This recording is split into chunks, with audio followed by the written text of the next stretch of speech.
I've worked with so many companies across all industries and sizes, and here's what most of them get wrong about TAM. They treat it as a static number, they inflate it to look impressive, or they stop at the basics, leaving them with a TAM that's broad, but not actionable. But here's the thing, it's not just about TAM. The best go-to-market teams I work with go one step further to define their prioritized account market, or PAM.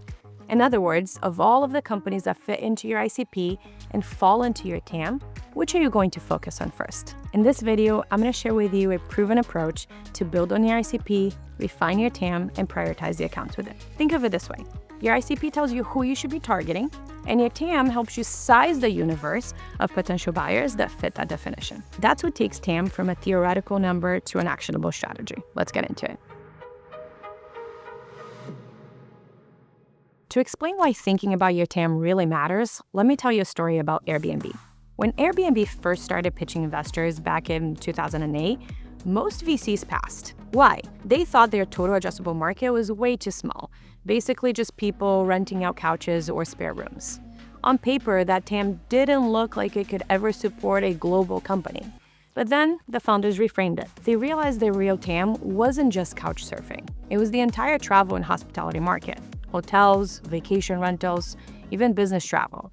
And suddenly the TAM wasn't in the millions, it was in the hundreds of billions. That shift completely changed how investors saw them, and it's what allowed Airbnb to raise capital, scale, and eventually disrupt the entire travel industry. What I'm trying to get at with this story is to show you just how important getting your TAM right is.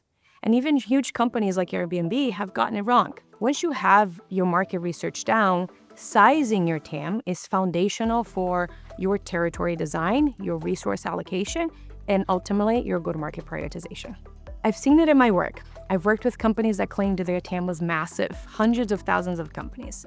It looks great on a slide, but then when we dig in, their true ICP is a fraction of that. The price they pay is a lot of wasted resources. They've overhired too many sales reps, and marketing is going after accounts that are really unlikely to convert. On the other hand, I've seen teams go the opposite way. One customer I worked with originally scoped their TAM so narrowly that they excluded company hierarchies altogether. When we revisited, we found a huge set of subsidiaries that they've been blind to, meaning thousands of accounts were left out of segmentation and territory planning. And that became an immediate source of new opportunities once they fixed it. So now that we understand why calculating your TAM is so important, what is the right way to calculate it? The simplest version of your TAM is just applying your ICP definition at scale. If your ICP is mid-market software companies in North America with, let's say, at least 10 engineers, great. How many companies meet that definition? That gives you a number, there's your basic TAM. The best go-to-market teams, however, they don't stop there. They stress test that in a number of ways. The first thing they do is think about corporate hierarchies and how companies would purchase your product or service. In other words, how many actual companies are part of your TAM? Let's say Disney is in your TAM. Should you consider selling only directly to Disney at the parent account level, or to Disney and their subsidiaries like ABC, ESPN, and Hulu, where each company might represent its own separate opportunity? I once worked with a company that had identified about 200,000 target accounts as their initial TAM, but they had no visibility into any of the corporate hierarchies within, which would indicate to them additional opportunities to go after. The second thing great go-to-market teams do is they consider timing and prioritization. This is where PAM, your prioritized account market, comes in. Out of your TAM universe, how many are actually in market?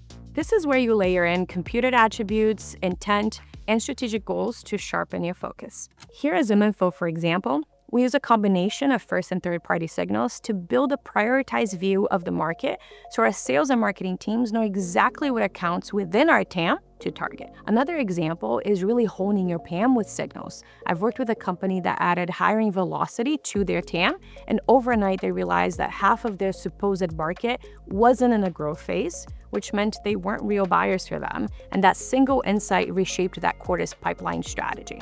Okay, so to recap, your TAM defines the universe, and your PAM helps you focus within that universe. The best go-to-market teams aren't just estimating their TAM based on broad market research. They're using data to keep it grounded, and they're often revisiting it as their ICP shifts. How have you defined your TAM in the past? Leave us a comment below. I'd love to hear your approach, and let us know what we should cover next.